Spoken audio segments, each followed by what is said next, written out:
Сәлем достар, бүгін біз сіздің білән оригами шыршы ясаячакбыз. Һәм моның өчен безгә кәгазь квадрат һәм менә шундый матур ялтыравыклар кирәк булачак. Эшебезне башлап җибәрик. Баштан квадратны төрле яклап бөкләп чыгабыз.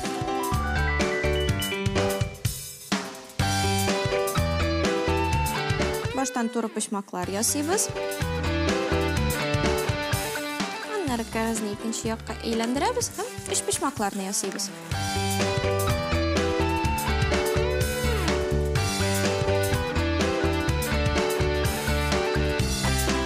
Кырыйларны эшкә кертеп куябыз һәм безнең менә шундый матур өч почмак килеп чыга.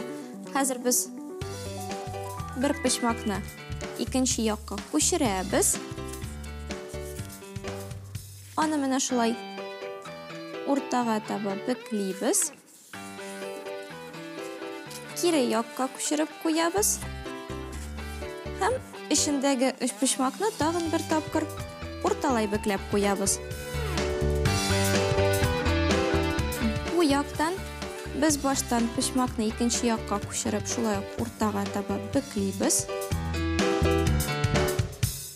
Һәм кире үз ягына күчереп, нәкъ шулай ук уртадагы почмакны бөклибез. Менә шулай килеп чыгарга тиеш. Икенче якка әйләндерәбез һәм шуны ук кабатлыйбыз.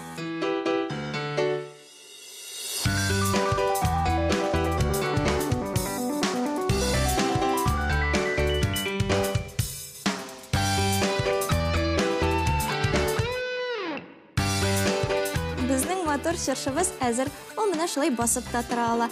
Хәзер исә аны бизәп кенә куясы калды.